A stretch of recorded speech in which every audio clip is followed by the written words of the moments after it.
Il y a une grande tricherie sur le... Oui, si j'allume, c'est mieux. Ah oui, c'est... Si j'allume, c'est mieux. Si j'allume... Ça va, Vincent? Ça. Oui. C'est là le bouton rouge. De l'autre côté, je Ouais, pense. c'est bon. Normalement, ouais. Ça marche? C'est bon? Ouais. Ok. Bon, on peut peut-être couper l'image aussi. Non? Oui. Bah, non, c'est comme vous voulez. Mais Ça peut le son, continuer derrière. certainement. Voilà. C'est ça, la porte est déjà fermée. Quoi? Ah oui. On n'a pas le ton kilohertz qui sort. Là, on sait qu'il est enfermé. C'est ça. Voilà, bon, ça c'est de pure nécessité. On ne dirait pas que ça a pris 3 ans et demi de travail pour faire cette pièce. Mais elle est très discrète. Et comme je disais au début, je voulais en faire 1 heure. Mais le budget était complètement épuisé après 50 minutes. Donc c'est devenu un film de 50 minutes. Mais j'en ai plusieurs versions. J'ai une version noire et blanche qu'on avait fait d'abord parce que je pensais qu'on n'allait pas avoir l'argent pour le colorer. Parce que c'est un boulot monstrueux. Oui. Ouais. Et pourtant, la plupart des spectateurs qui le voient la première fois pensent que ça a été une appropriation Ouais. auquel on a changé des petites choses. Ouais. Et c'est fait pour ne pas s'apercevoir immédiatement que ça a été complètement redessiné.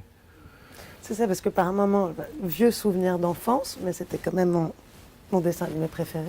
Enfin, Oui, comme la plupart d'entre nous. C'est ça, il y avait quelque chose de magique et de très triste d'ailleurs dans celui-là. Mais c'est vrai que je me demandais,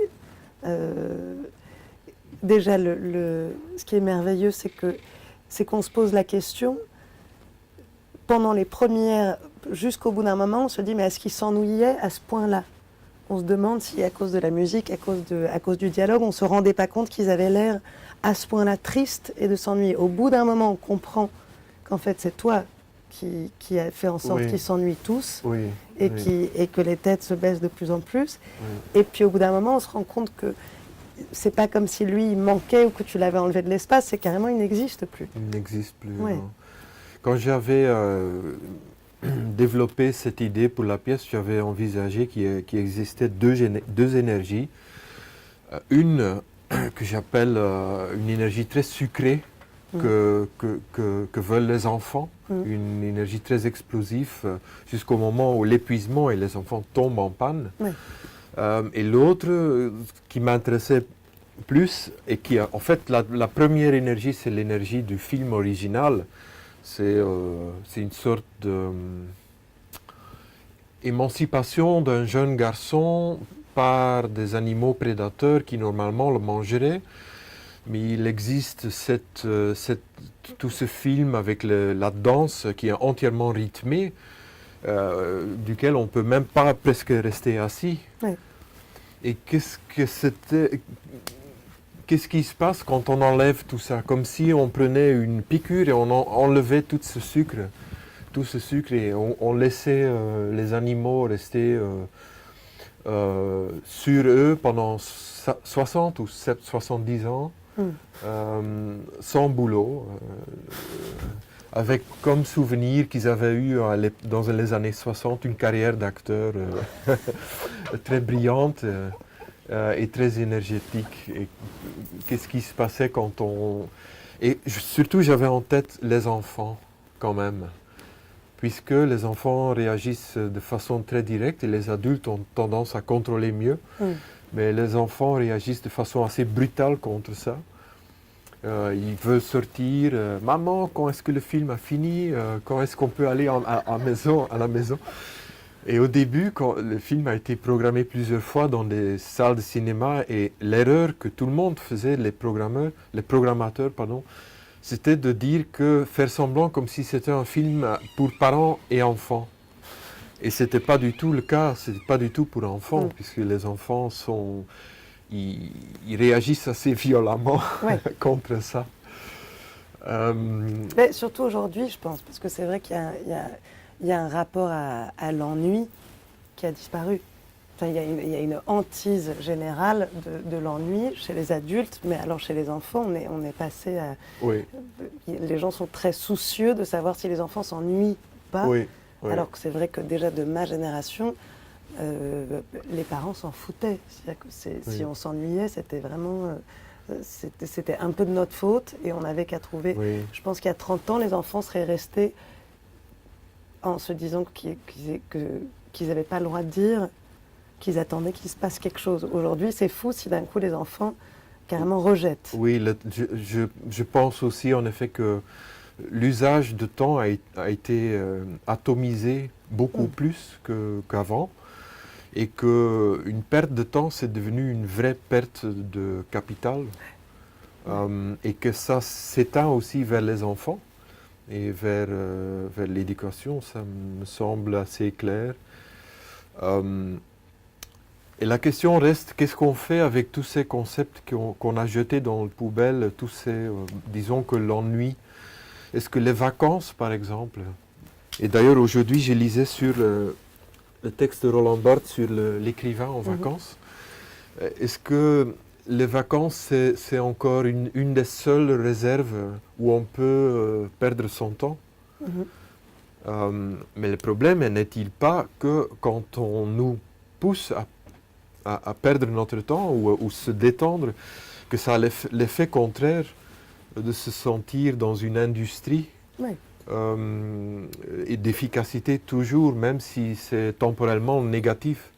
Et le rapport au voyage est parti, parce que il y avait une émission assez rigolote qui expliquait que le touriste, c'est celui qui fait le tour.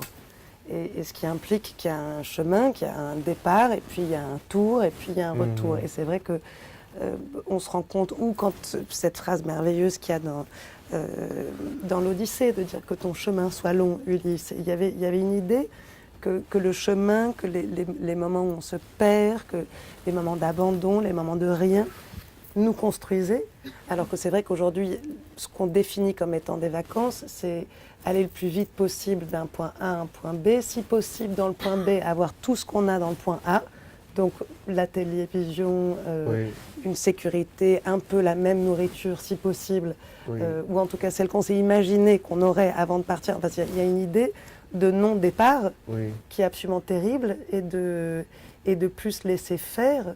Et effectivement, le voyage avant, ça demandait une grande patience aussi. Les délais, on voit aujourd'hui, le moindre délai de train ou d'une quinzaine de minutes, les gens deviennent fous.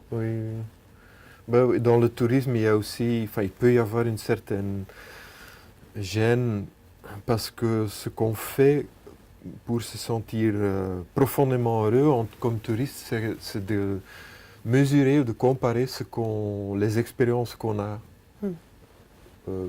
qui sont préconçues ou qu'on a en mémoire peut-être. Est-ce que ça correspond avec ce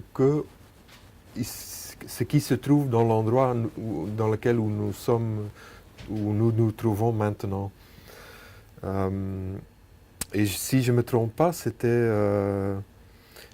Claude Lévi-Strauss qui déjà avait remarqué que, peut-être je dis une bêtise, qu'avec tous ces voyages, qui se rendait compte de son aspect touriste pendant qu'il étudiait.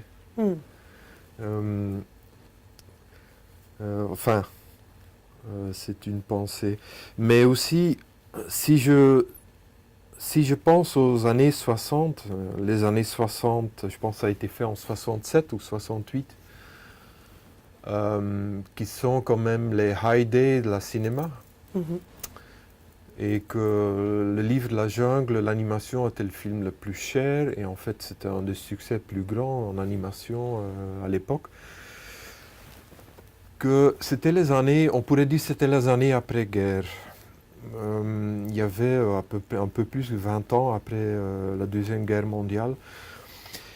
Et ça m'a fait comprendre, en travaillant sur cette pièce, que probablement le cinéma, la prolifération du cinéma après la Seconde Guerre mondiale, ça avait quand même un but précis de mettre les gens assis à côté de l'un et l'autre, en silence, sans devoir s'adresser directement, puisqu'il y avait quelque chose à la fin de la Deuxième Guerre mondiale qui rendait impossible la conversation quand même en Europe. C'est que on ne pouvait pas, comme Adorno et Horkheimer qui se trouvaient pendant la Deuxième Guerre mondiale à Hollywood, notamment, qui n'avaient pas le droit d'être malheureux. Donc il fallait être cette idée de l'énergie sucrée où il faut toujours être thumbs up. Et que le cinéma, après la Deuxième Guerre mondiale, servait comme un espace social dans lequel il ne fallait rien dire. Et on pouvait sous-contracter la conversation à un device, un outil qui était l'appareil cinématographe et le film qui faisait tout le travail. En fait, déléguer les sentiments. Qui déléguait les sentiments et qui faisait la conversation. Et que, après, viennent les années 80 et l'époque Maggie Thatcher, et où Maggie Thatcher déclare fameusement qu'il n'y avait pas d'individus. There are no individuals. Sorry, c'est le contraire. There is no society. There's just individuals and their families. Là. Et qu'elle, en fait, elle découpe déjà cet espace de cinéma dans l'espace qu'il va devenir 30 ans après. C'est des individus qui vont utiliser et qui vont se retrouver. C'est quoi les études? C'est 35% de la journée, on sait beaucoup plus, je pense, liés à leur device et qui vont consommer. Et tu disais hier quelque chose de très intéressant. On a eu une conversation hier, donc notre conversation a commencé déjà hier. C'est la suite. Je trouvais très intéressant ce que tu disais, c'est que c'est quand même choquant que ce device, il ne sert plus que... Ce n'est pas uniquement son rôle à subcontracter cette conversation qu'on aurait avec un autre, mais que les sentiments et même le choc et le bonheur et les films de chat, les films d'horreur, elles se suivent en séquence. Ouais. Et que sur le niveau hormonal et viscéral, on ne sait pas quoi en faire. Oui. Parce qu'on consomme, l'une après l'autre. C'est ça. Et quelque chose d'un peu troublant, il y a une femme qui vient de sortir un livre assez intéressant là-dessus, d'ailleurs, sur le fait que je commentais avec des amis. Je suis quelqu'un qui a Instagram, mais j'ai de la chance d'avoir un muscle pour l'instant que j'arrive assez tranquillement à éteindre ou pas, et je ne suis pas sur Facebook. Donc là-dessus, j'ai peut-être un peu de chance. Mais c'est vrai que je voyais des amis, depuis quelques années, être dans un état d'épuisement sentimental, moral, à dire mieux.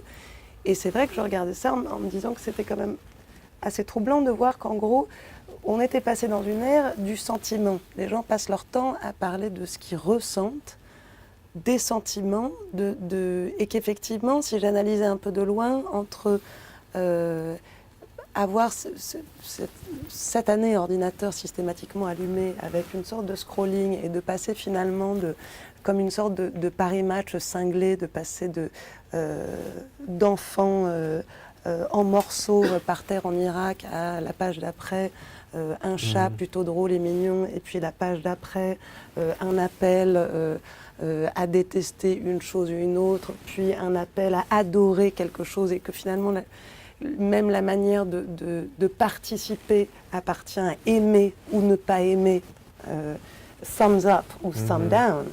C'est vrai qu'il y a quelque chose de troublant de ne plus entendre des gens dire « je pense ». On n'est qu'avec des gens qui disent « I feel, what I feel », tout est ressenti. Et effectivement, il y a un état d'épuisement du ressenti. Tout devient très hystérique parce qu'en gros, c'est ressenti contre ressenti, donc c'est de l'ordre de l'hystérie d'une manière ou d'une autre, qui a plus de ressenti, qui a encore plus mal, qui est encore plus joyeux, et qu'au bout d'un moment, la réflexion est absolument passée de côté. Le travail aussi, donc on le voit bien avec les scientifiques qui sont perdus, les penseurs qui sont perdus aussi, parce que finalement, on préfère voir qui que ce soit avoir une crise de joie, on l'a vu dans la presse française dans les dernières 24 heures, d'avoir effectivement du ressenti et d'une sorte de vibration qui fait qu'on est passé du ventre, enfin de la tête au ventre. Ou en tout cas, je ne sais pas si les sentiments sont là pour de vrai, mais dans quelque chose de là. Et c'est vrai que ça, c'est très troublant et que ça fait partie de l'individu. C'est individu contre individu, singularité contre singularité. Et que c'est vrai que se surdéfinir, c'est se couper des autres. Oui. Ça me fait penser à quelque chose que me disait le philosophe Boris Groys. Quand il arrivait à New York pour enseigner, il avait un nouveau poste, que le plus difficile, c'était de rencontrer des étudiants qui disaient « I like what you said ». Pendant qu'il avait parlé pendant 2 heures sur un sujet assez élaboré. Mais il est très difficile de... Nous sommes... Enfin, c'est un peu, ça fait partie de la modernité, je pense, depuis la modernité. C'est qu'une plateforme s'échange contre un autre de façon assez vite et on dirait apparemment toujours plus accéléré. Et qu'il est parfois difficile de savoir où est-ce qu'on est avec nos propres sens, puisque c'est quand même dans toutes ces plateformes, ce qui est dominant, c'est les yeux. Parce que c'est toujours des informations qu'on a vues et que l'information qu'on a lue s'est réduite à un hashtag et quelque chose de mots, donc c'est très peu. Mais il y a cette intelligence incroyable de la vision qu'à l'époque, je trouve que Willem Flusser a très bien décrit comme quelque chose qui a vraiment, dans son accélération et dans son intelligence, a dépassé la littérature.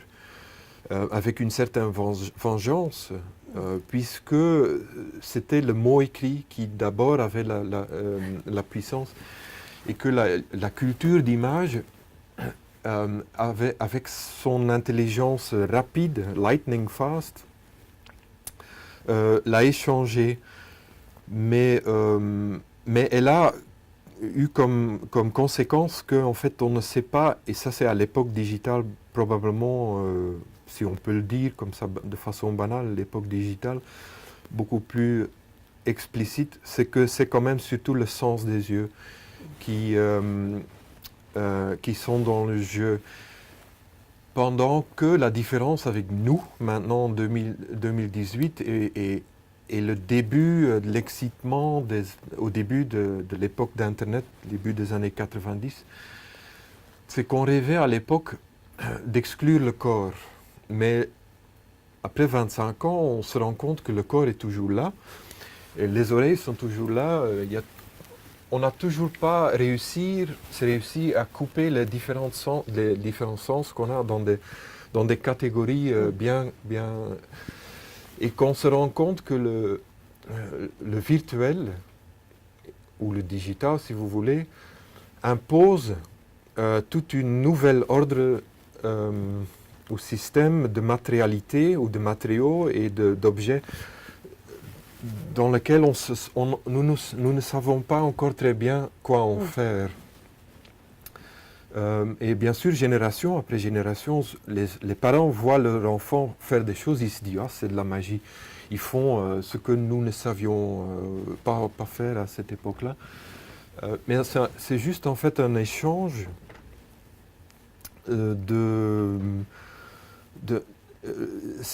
les jeunes essayent de retraduire qu'est-ce qu'il faut faire avec chaque fois cette nouvelle réalité qui est largement virtuelle, mais qu'elle est devenue, et ça a été le sujet de plusieurs de mes travaux, qu'elle est devenue en fait la réalité d'un arbre ou la réalité d'un plan d'eau ou d'une lumière. Est-ce qu'elle est toujours tactile ou est-ce qu'elle a déjà échangé le matériel avec quelque chose qui est moitié virtuel et moitié je dirais réel, mais je ne crois pas vraiment dans le réel. Il y avait quelque chose qui m'a frappé aussi hier, quand je suis désolé qu'on parle de hier, dans ce que tu disais. Ah non, maintenant j'ai... Un grand trou. Mais j'ai perdu mon fil, mais ça reviendra. Est-ce que c'était quand on parlait du fait qu'à partir du moment où il y avait du virtuel, c'était forcément quelqu'un qui imaginait tout le virtuel, c'est ça. Oui. Et que donc il n'y avait plus de place pour l'accident? C'est qu'on se disait, en effet, qu'on se disait que, en fait, si on reste dans l'univers visuel, qu'il y a une sorte de biodiversité qui est réduite, aussi dans cet ordre d'objets qui nous entourent, et qu'on pourrait dire que on se souvient encore de 3 types d'arbres, d'un type d'arbre, ou peut-être 2, une savane aussi, et ensuite l'herbe d'un parc. Mais la diversité sauvage, elle est impossible. Je dirais qu'elle est devenue impossible, mais elle a toujours été. Oui. Elle a toujours été une forme de négociation. Et ce que tu disais, c'était intéressant, c'est qu'il faut, pour observer quelque chose, il faut avoir une confiance. Oui. Il faut se sentir chez soi. Et ce que le digital a en commun, ou réunit les objets, c'est qu'elle dévore tout. Et en fait, le digital ne veut que manger tout. Et elle le digère, et ce qui ressort, c'est une sorte de mémoire de matériaux, mais c'est une réduction en même temps. Mais ce n'est pas qu'une réduction, il y a quelque chose de nouveau qui est arrivé. Sauf que, parfois, il s'installe en moi une peur que c'est une observation d'un fou, ou de quelqu'un qui a perdu la raison, on pourrait dire. Sauf que cette personne de cette soi-disant nouvelle génération ne peut pas se rendre compte que sa perception est devenue folle, ou est devenue fou, ou est devenue de l'ordre de la déraison. Mais parce que c'est trop tard, on est déjà coincé dedans. Parce qu'on est coincé dedans, et on fait partie de cette, on pourrait dire, cette réduction. Et je trouvais intéressant que tu disais que, en fait, c'est la confiance. C'était comme définition de la vérité, en fait. Comme définition de la vérité. Qu'on sait que ce papier est du papier et non pas en transition quelque part entre un objet géométrique et un objet qui se forme en temps réel. Mais c'est vrai qu'à un moment donné où il faut pouvoir... Ce qui paraît compliqué aujourd'hui, moi j'ai un ado à la maison, et effectivement, ce qui revient systématiquement grâce à l'image, la virtualité de l'image, le rapport, la compréhension qu'ils ont que l'image n'est qu'une image, ou en tout cas qu'il y a des limites, c'était une perte de notion de la vérité qui paraît au mieux un peu angoissante, au pire terrifiante. C'est-à-dire que là, il y a un vrai problème avec qu'est-ce que c'est que la vérité. Et il y avait des philosophes qui essayaient d'analyser en disant, mais finalement, qu'est-ce que c'est que la vérité? Si on doit, c'est compliqué de le définir. Et puis, arrivait cette idée, ou en tout cas, ils arrivaient à se mettre d'accord sur le fait que déjà, c'était quelque chose qui était dit, ou quelque chose qui était écrit, mais qu'à partir du moment où c'était dit ou écrit, il y avait aussi, ça insinuait un pacte, qui était un pacte de confiance. Qu'en fait, à partir du moment où on accepte une vérité, c'est qu'on fait confiance, on délègue à quelqu'un une vérité, qui est de se dire, on prenait l'exemple hier, de se dire, voilà, j'en sais rien, que j'ai un cœur. Je ne l'ai jamais vu, techniquement, je ne me suis pas ouverte en deux pour le voir, je délègue le fait que j'imagine que les scientifiques ont dit vrai, que j'imagine que quand on met une boîte, que ça peut être vrai. Et en fait, on se rend compte que là, les petits, entre guillemets, rendent assez fous parce qu'ils sont devenus très, très paranoïaques. Avec l'image, avec Internet, etc. Et donc, par exemple, la théorie en ce moment qui rôde énormément, c'est la théorie que la Terre est plate. Et là, les débats deviennent intéressants parce qu'on dit, bah non, elle est ronde, prouve-le. On dit, ah bah ouais, elle est ronde parce qu'on a des globes, parce qu'il y a des scientifiques qui disent qu'ils t'ont menti.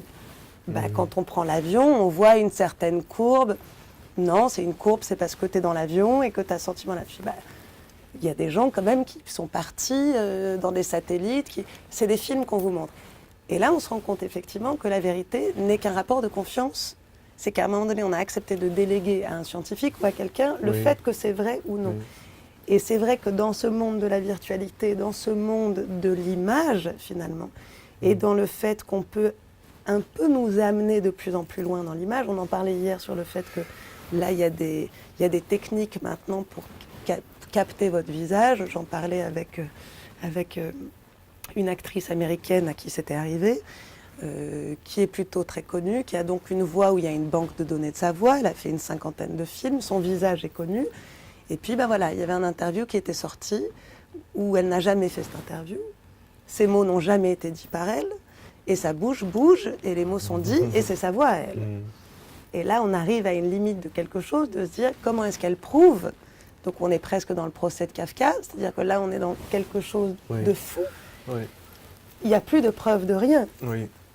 Et c'est intéressant aussi par rapport au fait que, en fait, il faut reconnaître que l'époque de l'image mécanique, donc la boîte de l'appareil de photographie, que c'est une époque qui est bel et bien clôturée.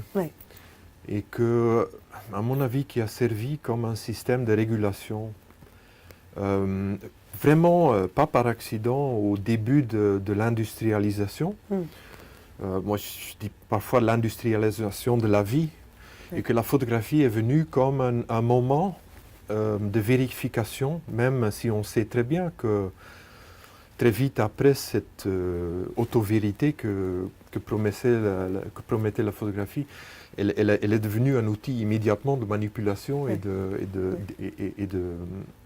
d'histoire. C'était effectivement c'est toute l'ambiguïté du cinéma ou de l'image qui est jusqu'où est-ce qu'on fait croire que c'est du réel ou pas. Et c'est ce qu'on disait hier avec Bergson qui attaquait le cinéma au début du cinéma en disant que de toute façon ça ne pouvait pas être réel vu que les perforations d'une pellicule nous imposaient un temps et que le temps était quelque chose de plus bizarre. Oui, et qu'il y a, à la projection de film, il y a une certaine violence inhérente par rapport à notre corps qui mémorise les images en repos. Et que le film utilise des images qui vont par définition plus vite que nous pouvons biologiquement le suivre. Donc 25 images par rapport à ce que nous pouvons... Donc elle utilise un défaut dans les yeux ou un manquement. Mais le message que l'image en mouvement nous renvoie, c'est encore plus que ça. Je pense qu'elle dit surtout, vous n'avez pas accès à moi, à ma vitesse. Et c'est peut-être la raison pour laquelle elle est devenue l'objet le principal qu'on regarde. On ne regarde que des images en mouvement finalement. Mais cet aspect de confiance, et je ne suis pas sûr qu'on se rend compte assez que, en fait, parce que la photographie continue d'être vécue, il y a des plateformes sur l'Internet qui sont spécialisées dans la street photographie plus que jamais, qui ont leur icône, mais en fait, ils ne se rendent pas compte qu'en fait, ce sont des zombies et que ce sont des rituels déjà performés dans la mort ou dans une certaine après-vie d'un médium, que ce médium a déjà passé dans un autre, qu'il a déjà été virtualisé dans un autre, et que ce que nous avons gardé corporellement, c'est cette confiance entre ce sujet qui a été devant la caméra et cet objet, cette boîte qui a capturé cette image, que dans le religieux, nous pensons toujours que cette boîte, qui est quand même un aspect libéral par définition, parce qu'elle peut capter n'importe quoi, quelque chose qui a un message, quelque chose qui n'a pas de message. The Pure Necessity ne dit rien, pendant que The Jungle Book, c'est un grand message aux enfants et ça raconte sur plusieurs niveaux, sur le corporel, mais aussi sur le narratif. Mais là, ça peut dire rien et ça peut dire tout en même temps, parce que tu laisses la place. Tu nous laisses lutter ou non, comme tu disais drôlement avant de dormir ou non. Et je trouve intéressant de travailler dans des aspects qui sont enterrés déjà, qui n'ont déjà plus, dans le sous-conscient peut-être, dans le meilleur des cas, on se rend déjà compte qu'en fait que ce sont déjà des objets du passé. Mais à mon avis, ça fait partie de l'angoisse collective par rapport aux images, c'est qu'on ne sait pas, c'est qu'on a l'impression de se trouver dans un trou et c'est un voyage dans un trou qui n'en finit pas et qu'on ne sait pas où s'orienter par rapport aux images. Et c'est en effet parfaitement, ça s'appelle le deepfake, je crois. Les images constituées, ou des interviews par exemple, constituées entièrement par autre chose. Et ça, en fait, ce qui est intéressant, c'est que ça nous oblige à réfléchir et à vérifier. Sauf que c'est probablement pas le sujet pour lequel le deepfake a été fait. Ça a été fait pour faire n'importe quoi, pour faire autre chose avec le système star, cette actrice par exemple, qui dira entièrement autre chose, et que ça va provoquer des milliers, des millions de clics. Oui, de réactions. Qui en eux sont une économie. Sont une économie ou un capital. Mais que ça quand même, ça provoque une réaction profondément corporelle. Où est-ce que je suis par rapport à cet univers? Et finalement, quand on pense à cet univers duquel tout sort aujourd'hui, qui est le vrai Dieu, c'est l'Internet. Qu'est-ce qu'est la forme? Est-ce que c'est une mer, un océan sans fin et sans profondeur? Parce que je pense quand on pense à qu'est-ce que c'est la forme de l'Internet, c'est quelque chose de très grand, infini, sans doute, qui est comme un rhizome, c'est connecté, mais c'est jamais dans la profondeur. Donc on a vraiment un problème d'orientation.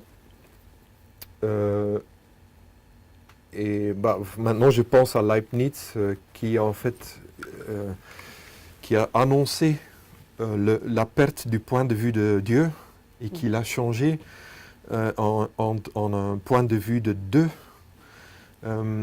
et que finalement c'est le début du système binaire dans lequel nous nous trouvons encore. Et à tous les niveaux d'ailleurs, binaire dans à peu près tout, parce que je pense que c'est là où l'ennui pose un problème, c'est que c'est ni un statut éveillé ni un statut endormi. Et c'est vrai qu'aujourd'hui on est l'ambiguïté, l'entre-deux, la non-définition, la non-prise de position, c'est de plus en plus considéré comme étant quelque chose de très louche, c'est-à-dire qu'il faut se ranger d'un côté ou de l'autre. L'entre-deux, la possibilité de l'entre-deux, voire même le doute. Et le doute et l'ennui, ça va ensemble. Enfin, j'ai l'impression que ça fait partie d'une sorte de marécage qui est du conscient, de l'inconscient. Lâcher prise aussi, dans une époque où on ne veut pas lâcher prise, le time is money, et puis il faut s'accrocher tout le temps. Et c'est vrai que là, la proposition du flottement pose un problème au système binaire. Mais c'est vrai que aussi la forme imaginaire de ce que c'est l'Internet, c'est qu'on n'est jamais assis de l'un à côté de l'autre, comme on l'est dans le cinéma. Et auparavant, on aurait pensé que le cinéma, c'est quand même un endroit terrible parce que ce n'est que des individus assis dans une certaine tristesse l'un à côté de l'autre. Et qu'aujourd'hui, en fait, on peut le reconsidérer comme un lieu qui réunit.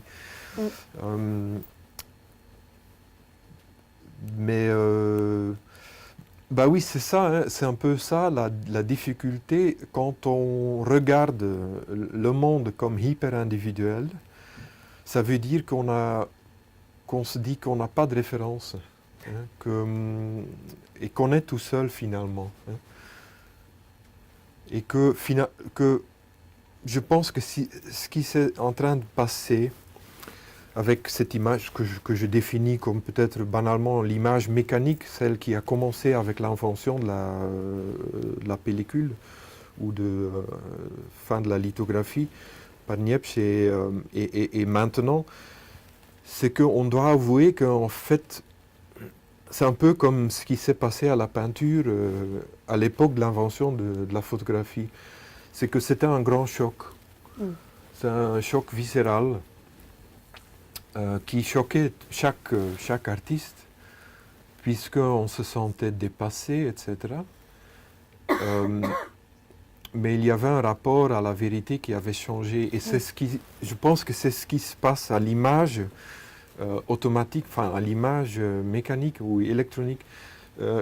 Il se passe quelque chose de pareil. C'est qu'elle doit abandonner un statut qu'elle avait pendant 200 ans et avouer qu'elle est redevenue peinture ou tableau, si vous voulez, ou autre chose, mais qu'elle est devenue une pensée, qu'une image est devenue une pensée. Mais c'est un niveau assez dangereux parce que c'est le niveau du fou, de nouveau. Hein? C'est le niveau de celui qui regarde et qui sait pas, qui n'est pas certain.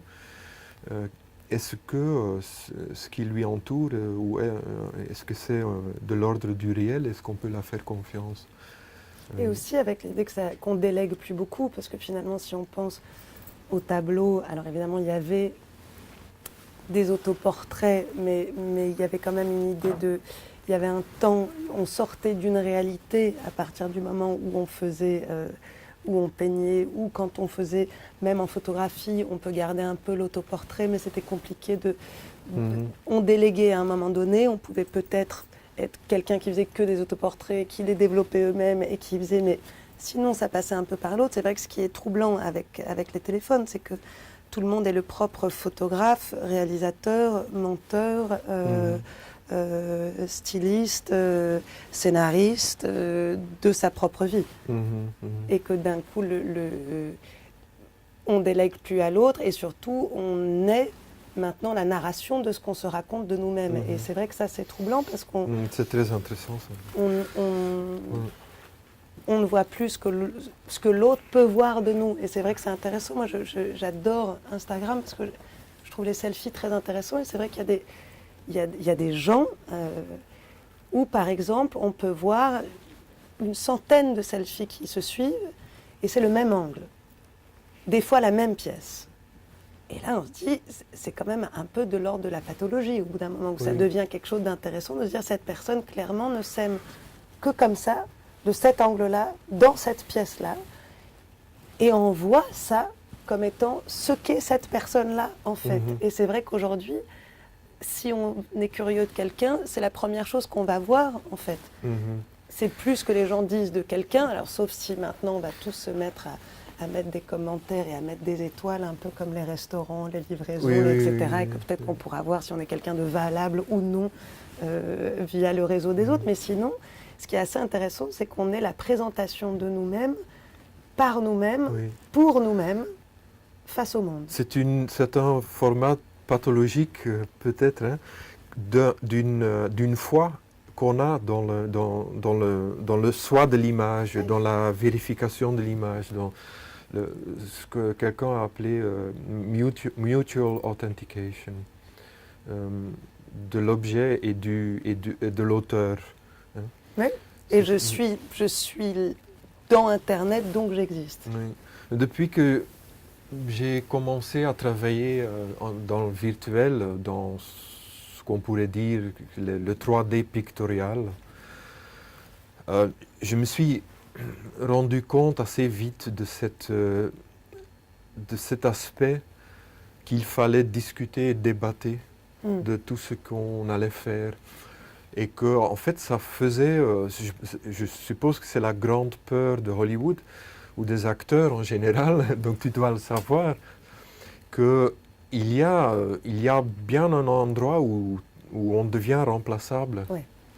à condition que le langage s'est réduit à certaines propositions et qu'on pourra déjà scanner un acteur de 200 angles et ensuite to rig, ça veut dire lui donner des os, et ensuite des muscles, et ensuite Mais c'est un procédé intéressant parce que je me suis rendu compte qu'en fait cet espace dans lequel on travaille est un espace qui est profondément cartésien, mais du point de vue de Dieu, pardon, Oui. pas de deux.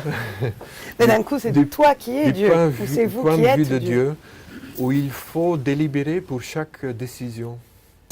Et que ça implique nécessairement qu'il y a beaucoup de choses qu'on n'ose plus faire. Parce que vous êtes responsable Parce de qu'on tout. est responsable de tout. Et finalement, c'est ce qui se passe avec cet océan qu'est l'Internet, parce qu'on n'ose plus toucher, ou c'est difficile de toucher et de s'approfondir, puisque ça voudrait dire qu'il y aurait une responsabilité. Et donc, ça m'a choqué de m'apercevoir que cet espace de l'industrie du jeu aussi est un espace qui ne peut qu'exister que par un point de vue, qui est central et qui est celui de l'utilisateur ou du consommateur, si vous voulez, et que tout ce monde autour répond à ce point central qui est profondément narcissiste, Oui. mais qui n'est pas de la même... qui n'a pas cet aspect libéral qu'avait, enfin c'est un peu peut-être bête de le dire comme ça, qu'avait la photographie dans sa plénitude et être ouvert à tout, aussi long que c'était de la lumière qui touchait la chimie et qui la transformait en autre chose et qui ensuite la fixait pendant un bref moment. Oui, parce que là, c'est une sorte de créature étrange qui... Parce que c'est intéressant ce que tu dis de plus vouloir prendre la responsabilité et que peut-être pour ne pas la prendre et continuer à faire, ça veut dire que le consommateur est étudié et que finalement on passe notre temps à préméditer un désir collectif. Oui. Et ce qui fait que la place pour le mystère, l'inconnu, quelque chose qui ne devrait pas être là, Oui. quelque chose qui ne devrait pas nous plaire, enfin de sortir d'une forme d'algorithme aussi, finalement. Oui. Mais je suppose que pour les psychologues, c'est intéressant parce que finalement, on avoue que le cerveau peut-être se comporte comme un algorithme extraordinairement complexe. Mais bon, chaque époque fait ses comparaisons entre le cerveau et à l'époque de Descartes, c'était la mécanique, à l'époque de Freud, c'était le steam engine. C'est ça. Et aujourd'hui, c'est l'algorithme. Ouais. Et quand vous êtes justement dans ton studio et qu'il faut débattre, quand les décisions sont prises, est-ce qu'elles sont prises avec une sorte de conscience des autres ou c'est juste qui vous regarde vous? De se dire que si vous assumez quelque chose, vous le faites et ça ne regarde pas les autres. Alors ma façon à moi de travailler, c'est c'est un système totalitaire, mais où chacun a beaucoup à dire. Donc, mais je dois bien veiller à que cette idée qui est toujours, en fait, il doit y avoir des études extraordinaires sur comment est-ce qu'une idée apparaît à quelqu'un. Est-ce qu'elle apparaît dans sa plénitude ou est-ce que c'est quelque chose qu'il faut rechercher comme un archéologue pour retrouver cette idée? Et dans ma position dans la studio, c'est quand même toute une équipe qui forme la pièce. Il y a beaucoup de choses desquelles on se rend compte que physiquement elles sont impossibles. Donc qu'il faut faire des compromis formels ou techniques. Donc il y a quand même de la contrainte, même dans une... À la fin, pas, mais au début, oui. Au début, il y a beaucoup de contraintes. Et parfois, même avec une idée, je songe à ne pas le faire pour des raisons, pour des contraintes. La pièce Travel, par exemple, je ne l'ai pas fait pendant 17 ans, justement parce que je ne sentais pas la façon de faire, que ça ne correspondait pas à la réalité que je voulais à la fin. Mais c'est quand même... c'est ça la difficulté après tout ce cycle de production, l'idée primordiale jusqu'à, enfin si je peux l'appeler comme ça, jusqu'à la réalisation d'un film ou d'une pièce, c'est de la retrouver ce qui était l'original, même si on l'a complètement violé, retransformé, et s'il y avait beaucoup de contraintes, d'essayer de trouver ces quelques facettes sans lesquelles il n'y aurait pas de vie. Hein? Donc on peut en fait, dans le procédé de produire une œuvre, on peut parfaitement la détruire, c'est le plus facile. Oui. Mais est-ce qu'il y a de la place pour une forme de surprise? Moi je vois quand avec la création, mais qui pour le coup dans la musique a autant une part de mystique qu'une part de magique, qu'une part de technique qui nous échappe ou non. Effectivement, entre une chanson écrite et puis le résultat d'une chanson, il s'est passé tellement de procédés que souvent on arrive avec un résultat où on ne sait pas bien comment on en est arrivé là, et on aurait du mal à comprendre pourquoi on en est arrivé là. Est-ce que là, quand même dans quelque chose d'aussi maîtrisé, d'aussi contrôlé, dans un monde recréé par vous, est-ce qu'il y a quand même la surprise de la création, ou est-ce que ça doit partir de quelque chose de beaucoup plus tenu? C'est pour ça que je disais la totalité au début, la totalitaire. C'est qu'il désintègre au fur des mois dans la production, et je n'ai jamais travaillé avec un script. Et c'est pas dans la tradition, ça a déjà provoqué plusieurs grèves dans ma studio même. Vous êtes combien dans le studio? On est une dizaine.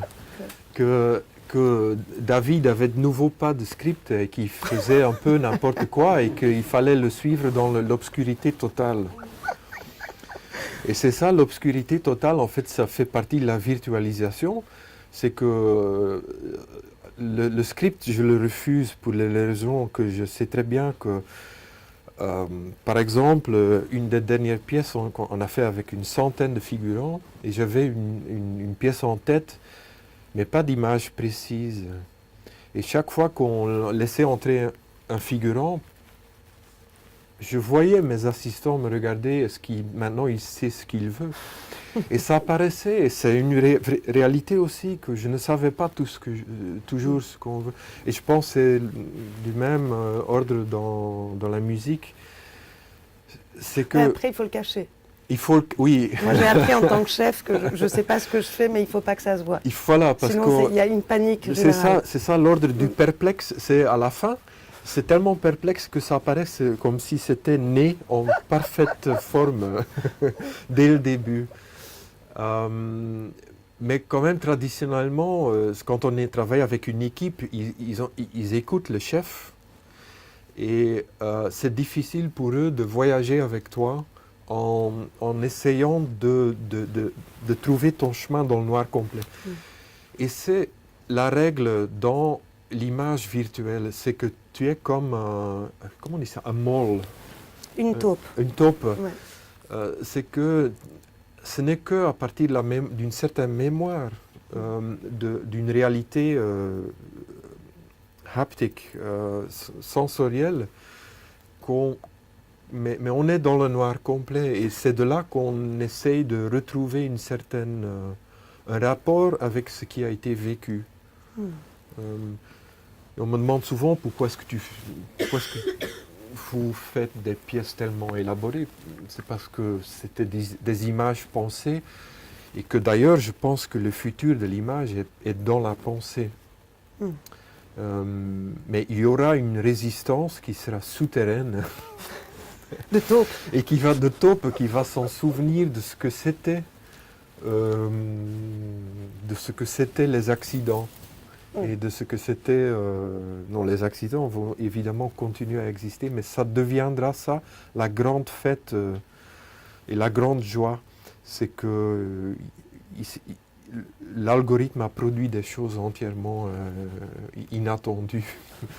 Mais il y aura, je pense qu'effectivement, on le voit, le chaos s'immisce dans tout. On voit les physiciens quand ils sont arrivés à dire, mais en fait, le chaos est là. On voit que en économie, ils essayent de nous planquer le fait que finalement, le chaos aussi peut être là et qu'il y a des choses qui se passent par moments qui sont absolument incompréhensibles et qu'il y a quelque chose qui nous échappera toujours.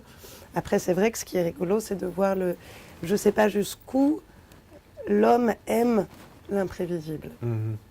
Je suis toujours partagée de me dire que je suis surprise de voir à quel point les gens aiment la machine. Oui.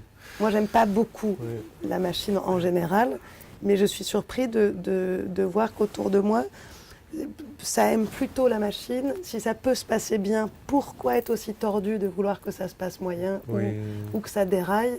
Je ne sais pas s'il y aura une résistance de dérailleurs, j'espère. Mais j'ai l'impression que ça rassure beaucoup, que ça ne déraille pas.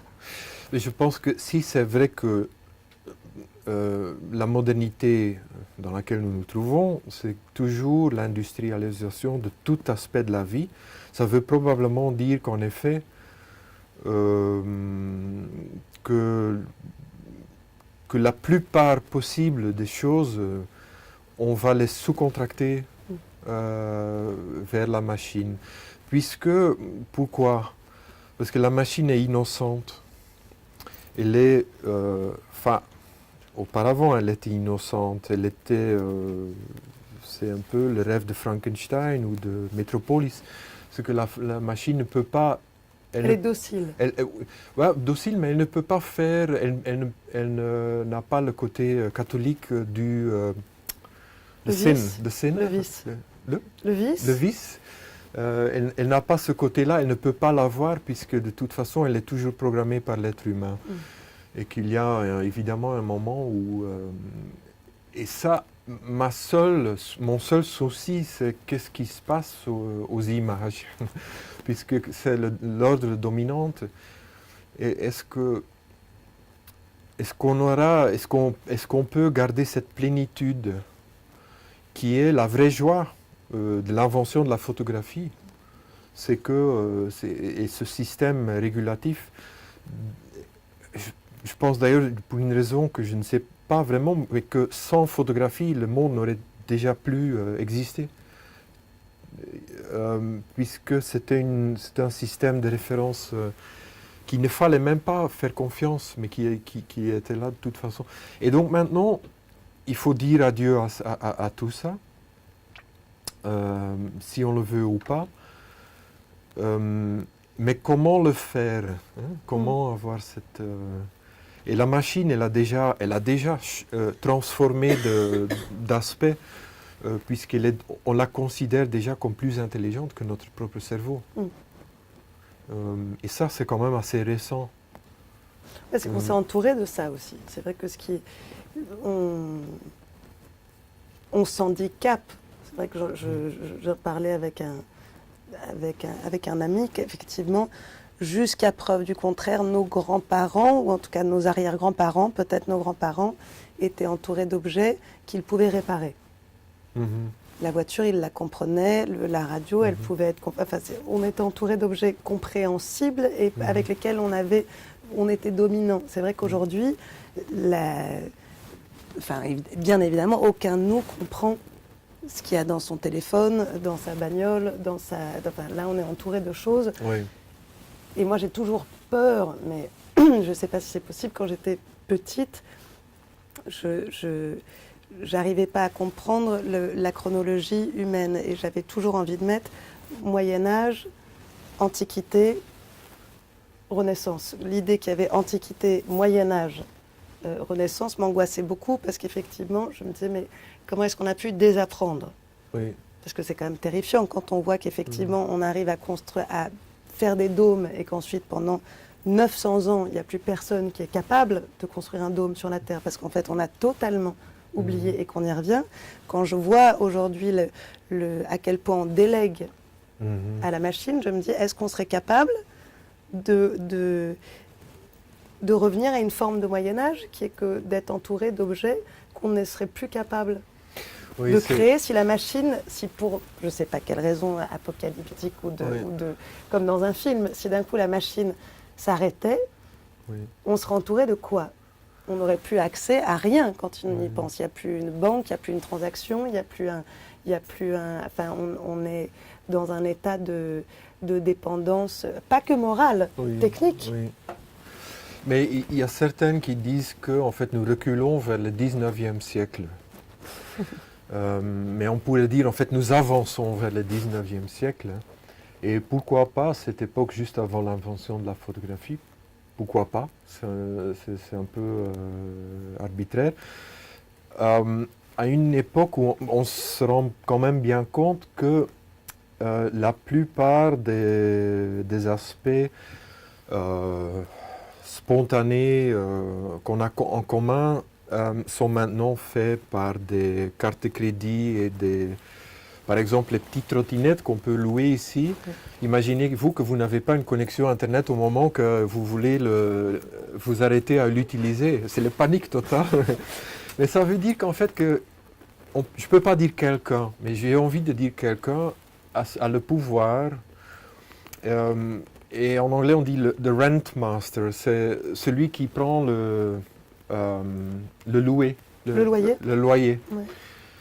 Et il faut tenir, je pense qu'il faut tenir compte que c'est très bien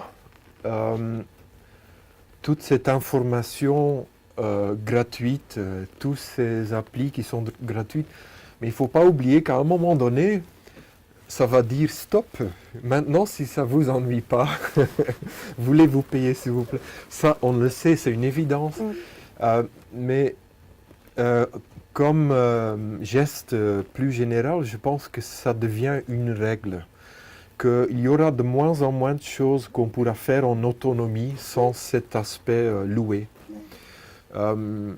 Et quand je fais référence au 19e, c'est parce que c'était évidemment avant la Révolution et avant la propriété privée.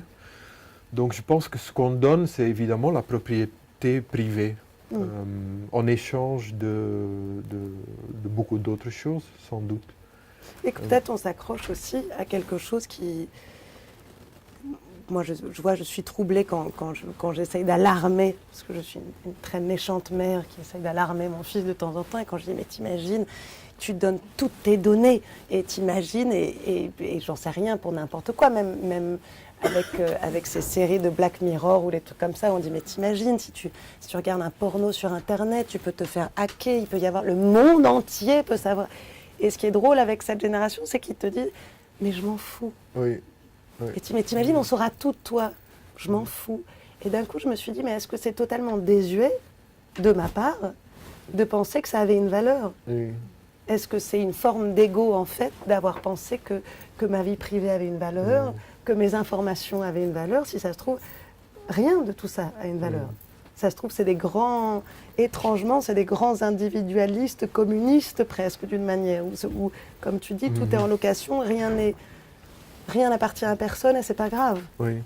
Oui, on loue et on sous-loue, je pense que c'est un peu le mot de l'ordre du jour. J'ai des amis qui circulent dans le monde de l'art et en fait qui sont des gens très fins. Mais chaque fois que je leur vois avec leur petite fille, c'est toujours le même scénario.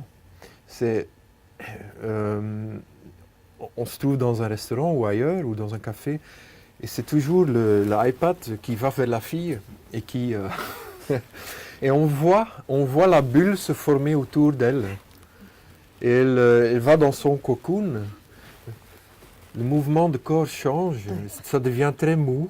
Ça devient entre un corps avec des os et des muscles, et entre une bouteille de lait.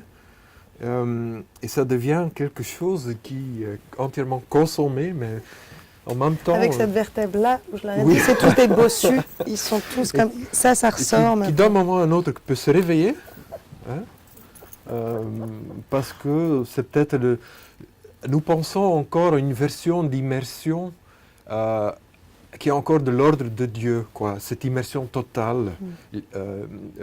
Puisque quand même l'histoire de l'image, c'est une histoire de l'immédiat. Même si on pense aux peintures de Van Eyck ou à Hollywood ou aux jeux logiciels, c'est une histoire de l'immédiat. Mais c'est cet immédiat que même ma génération a en tête, c'est un immédiat qui nous rend perplexes. Mais perplexes d'une façon éblouie, d'une façon qu'on regarde le plus grand, ce qui est plus vite, plus grand, même si c'est spectaculaire, etc. C'est quand même dans cette... Et j'ai l'impression que, en fait, pour cette petite fille de 50 ans, ce n'est même pas de cet ordre-là. Elle est... il y a un bouton active, non active, et c'est à moitié endormie avec cette device, et quand elle se réveille, c'est de nouveau à moitié. Mais ce n'est pas... Je suis dangereusement attaquée par un... Mais ce n'est pas d'une façon perplexe, quoi. Ce n'est pas d'une façon... c'est une façon beaucoup plus liquide, beaucoup plus connectée. Mais quel est ton rapport, justement, parce que ça m'amusait tout à l'heure quand justement tu accélérais le film pendant, et je me demandais... Je ne fais jamais ça. Quel était ton rapport? Non, mais j'étais curieuse de voir quel était ton rapport au sacré. Dans le sens qu'effectivement, on connaît des gens qui auraient un rapport tellement sacré à leur travail que ça serait absolument impensable, ou qui seraient en... Non, ici, je m'en fous, parce que, honnêtement, on avait parlé hier et je me disais, c'est quand même dommage si on n'a qu'une petite demi-heure pour parler. Donc, je vais sacrifier un peu la pièce. Mais d'habitude, on ne montre pas ça en cinéma, on ne montre pas le Pure Necessity en cinéma, de toute façon, pour cette raison-là. Puisque le contrat symbolique avec le cinéma, il est quand même d'un autre ordre que quand on se trouve encore, et en essence, dans un musée. On est vraiment dans un... Et ça, c'est quelque chose que je ne comprends pas. Pourquoi on ne parle jamais disons, du consommateur? On parle toujours, quand on parle de ce device, même si le cinéma ou ça, on fait semblant comme si c'est toujours la même surface. Comme si la surface était toujours la même chose, même s'il est petite ou grande, ou le cinéma. Et on exclut toujours celui qui regarde, et je me demande toujours pourquoi. Et c'est probablement cette promesse d'immersion, d'oublier ce corps qui est assis ou debout, qui est d'ailleurs la problématique essentielle des installations vidéo dans les musées. C'est qu'on est debout, mais on est quand même invité à se trouver dans le cinéma. Mais c'est la question que je me suis toujours posée en regardant des installations vidéo, en me disant, mais quel est le contrat moral qu'a l'artiste avec son œuvre dans l'étrangeté qu'effectivement, moi qui viens de plus ou du cinéma ou même du théâtre, où la question ne se pose pas, les gens arrivent avant, repartent, il y a une sorte de contrat d'angoisse, même, si on peut un peu faire peur au spectateur et qui vraiment il ait peur d'éternuer, de se lever, d'aller aux toilettes. Là, c'est vrai que quand je vois des gens de passage et qu'il y a un travail de cinéaste, de vidéaste, de montrer quelque chose, je me demande toujours jusqu'où c'est pris en compte par toi, par vous, le fait que les gens vont peut-être se déplacer, peut-être être dans un coin où ils verront mal, peut-être pas entendre s'il y a du son. Cet aspect d'éternelle nuit de l'installation vidéo dans une biennale ou autre, c'est... moi, je me rends très bien compte de ça, en fait. C'est la première chose sur laquelle je pense, et c'est pour ça que je fais très peu d'œuvres qui ont ce contrat avec le spectateur traditionnel, où on reste assis, où on écoute une histoire qui se déroule, ou une séquence narrative. Et je pense que d'ailleurs chaque artiste qui va essayer ça, n'a pas beaucoup de chance de l'éternel avec son travail. Puisque, c'est un peu paradoxal parce que c'est un médium temporel, par excellence, c'est fait pour être oublié. L'image en mouvement, c'est fait pour être oublié, c'est fait pour être consommé dès la première heure, presque de l'invention du film. Non, c'est peut-être pas vrai. Peut-être il y avait un bref moment où c'était fait pour voir quand même cette promesse qu'on pourrait revoir l'éternité ou le passé, ou qu'on aurait accès à l'immortalité, des choses qui auraient déjà passé. Et cette synchronicité entre les trois, le passé, le maintenant et le futur, qui est quand même la promesse du digital, c'est que d'effacer cet aspect triangle entre le passé, le maintenant et le futur. Mais ça reste problématique. C'est-à-dire qu'on ne peut quand même pas organiser une biennale avec 200 pièces vidéo qui durent en moyenne 30 minutes et attendre que le spectateur, mais ça déjà c'est une polémique qui circule depuis longtemps. Et ça pose la question, pourquoi est-ce que ces pièces ont été produites? Est-ce qu'elles ont été produites pour s'en souvenir ou pour oublier? Et ma conclusion, c'est que c'est plutôt dans l'ordre de l'oubli. C'est fait pour oublier, pour peut-être comme un parfum, on sent un peu. Et on voit une diaspora, on voit autre chose, mais on voit quelque chose d'assez explicite et narratif, mais c'est surtout pas fait pour c'est pas fait pour une certaine descente. C'est pas fait pour rester. Et bon, enfin, l'image en mouvement, elle est devenue comme du sucre. Hein. C'est injection après injection. On revient, on a fait notre... Et quand on fait... on se relève, on se relève. Mais il faut toujours plus d'injections. Là, on peut difficilement... Enfin, on le voit, on peut difficilement faire plus sucré que ce qui nous entoure maintenant à la télévision. Voilà. On est en très très sucré. Oui.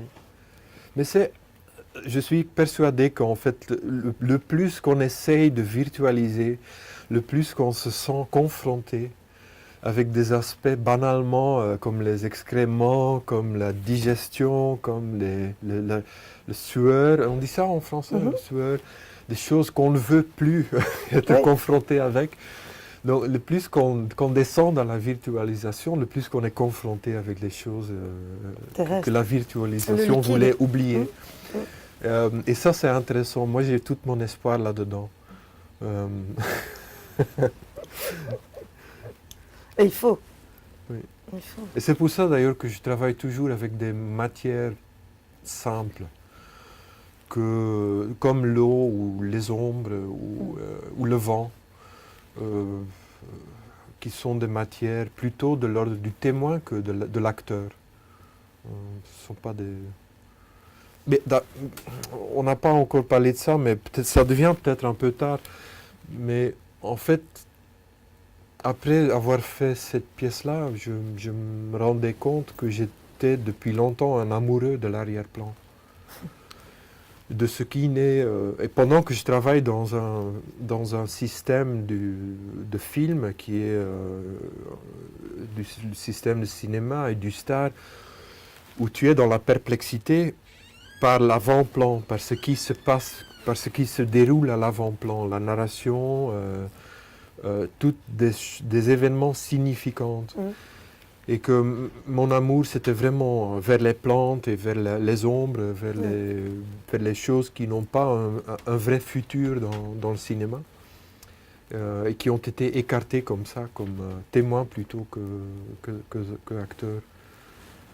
Et qui peut-être ne te force pas un message aussi, te laisse plus libre que d'avoir quelque chose qui est forcé de... Oui, parce que qu'est-ce qui est le plus confrontant que le passage du temps pur et dur? C'est qu'on entend le rythme de son cœur battre, toutes des choses qui sont difficiles, commerciables. Et même ça.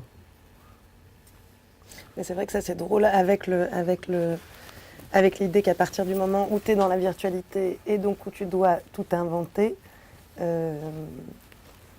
là c'est presque aller vers le commun ou vers l'invisible, et l'idée d'utiliser un médium qui normalement devrait montrer encore plus le visible ou le signifiant et d'avoir envie d'aller, Oui, de pousser vers ce qu'il y a derrière oui, oui. l'invisible ou l'insignifiant. Oui, Effectivement, c'est une démarche un peu tordue, oui. mais qui me plaît beaucoup. Bah, c'est la malédiction de l'image, hein. On sait très bien que le plus que nous nous donnons à l'image, le plus explosif devient tout le reste, quoi. Oui. On donne une chose et on gagne autre chose. On doit s'arrêter. Vous nous trouverez au café du coin pour le... Bah, merci Lou. Bah, merci à toi, j'étais très contente Moi aussi. d'être là.